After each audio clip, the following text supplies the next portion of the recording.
बॉलीवुड के hero number 1 Govinda का नाम 1000 करोड़ रुपए के ऑनलाइन पॉन्जी स्कीम घोटाले में आ रहा है। कई मीडिया रिपोर्ट्स का कहना है कि उड़ीसा क्राइम ब्रांच की इकोनॉमिक ऑफेंस विंग गोविंदा से इस मामले में पूछताछ करने वाली है। तो क्या है गोविंदा और ऑनलाइन पॉन्जी स्कीम का एक कनेक्शन और क्यों होगी उनसे पूछताछ, आपको सब बताती हूँ। Welcome to the big bench daily. देखिए, आपने आजकल पॉन्जी स्कीम और क्रिप्टो इन्वेस्टमेंट जैसे शब्द तो जरूर सुने होंगे, सुने हैं ना। हो सकता है कई लोग इसके बारे में जानते हो, कई लोगों को इसके बारे में जानकारी ना हो, तो लेट मी एक्सप्लेन। ऑनलाइन के जमाने में ना ये एक नए टाइप की धोखाधड़ी स्कीम है। यस, पॉन्जी स्कीम एक फर्जी और ठगी वाली इन्वेस्टमेंट स्कीम है जहां पर नए निवेशकों के पैसे का उपयोग करके निवेशकों को बड़ा रिटर्न दिए जाने का वादा किया जाता है। ये घोटालेबाज जो है ना, वो अक्सर इन्वेस्टर्स को उच्च रिटर्न और कोई जोखिम ना होने का वादा करके अट्रैक्ट कर लेते हैं। हालांकि पॉन्जी स्कीम का असली इरादा क्या होता है जानते हैं? निवेशकों के लिए लाभ कमाना नहीं होता, बल्कि लीगल दिखने की कोशिश में नए इन्वेस्टर्स के पैसे का यूज पिछले इन्वेस्टर्स को भुगतान करने के लिए किया जाता है। बताइए, ऐसे भी क्राइम्स हो रहे हैं। फॉर एग्जाम्पल, जब किसी देश में ब्याज की दरें कम होती है ना, तो लोगों के लिए पैसा उधार लेना आसान और सस्ता हो सकता है, लेकिन साथ में इसका मतलब उन निवेशकों के लिए कम रिटर्न भी तो हो सकता है ना, जो अपनी सेविंग से इंटरेस्ट के रूप में इनकम चाहते हैं, है ना। अब देखिए, पॉन्जी योजनाओं को चलाने वाले धोखेबाज जो हैं वो इसका फायदा उठाते हैं।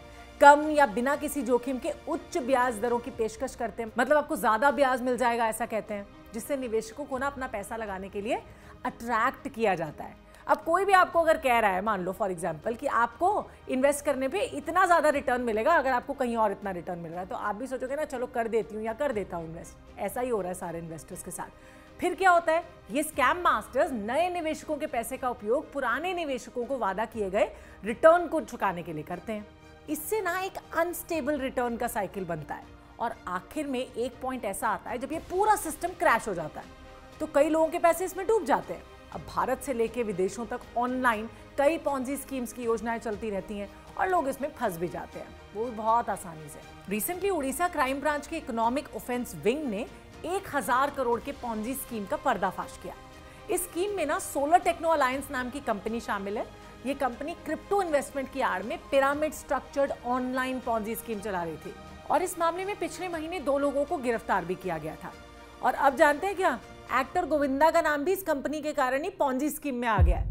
ईओडब्ल्यू की डीएसपी सस्मिता साहू ने बताया कि जुलाई 2023 में गोविंदा ने सोलर टेक्नो अलायंस के लिए गोवा में परफॉर्म किया था। ऑलराइट, साथ में कुछ वीडियोस ऐसी भी हैं जिसमें गोविंदा इस कंपनी को प्रमोट कर रहे हैं। इन सारे सबूतों से ना गोविंदा का सोलर टेक्नो अलायंस के साथ कनेक्शन एस्टैब्लिश होता है। इसीलिए इस मामले में उड़ीसा पुलिस की ईओडब्ल्यू टीम मुंबई जाके गोविंदा से पूछताछ करेगी या फिर उन्हें उड़ीसा बुलाया जाएगा। अब इस खबर के आने के बाद गोविंदा के जो मैनेजर हैं शशि सिन्हा, उन्होंने एक ऑफिशियल स्टेटमेंट जारी कर दिया है जिसमें उन्होंने कहा है कि गोविंदा का पॉन्जी स्कीम से कोई भी लेना देना नहीं है और मीडिया की रिपोर्ट्स आधी अधूरी हैं। अब स्टेटमेंट में यह भी कहा गया है कि गोविंदा इस कंपनी के लिए सिर्फ परफॉर्म करने गए थे, उन्हें सोलर टेक्नो अलायंस की फर्जी पॉन्जी स्कीम के बारे में कोई जानकारी नहीं थी। ऑल्दो डीएसपी सस्मिता साहू भी गोविंदा को सस्पेक्ट नहीं मान रही है, लेकिन कंपनी के साथ कनेक्शन होने की वजह से पूछताछ की जो प्रक्रिया है, यानी जो फॉर्मेलिटी है, वो तो जरूरी है ना। अब द बिग बेंच पे बैठ के सोचने वाली बात यह है कि कोई भी एक्टर किसी भी कंपनी के एड या प्रमोशन या फिर इवेंट करने से पहले क्यों उस कंपनी का बैकग्राउंड चेक नहीं करता? क्यों एक्टर्स और सेलिब्रिटीज के लिए पैसे इतने जरूरी, इतने इंपॉर्टेंट हो जाते हैं कि वो किसी भी कंपनी को एंडोर्स कर देते हैं? एक बार सोचना तो चाहिए ना। आप इस बारे में क्या सोचते हो, हमको कमेंट्स करके बताओ। और हाँ, चैनल को सब्सक्राइब करने के लिए सब्सक्राइब बटन को प्रेस कर दो और इस तरह की और इन्फॉर्मेटिव स्टोरीज देखने के लिए keep watching the big bench. बैठ के सोच।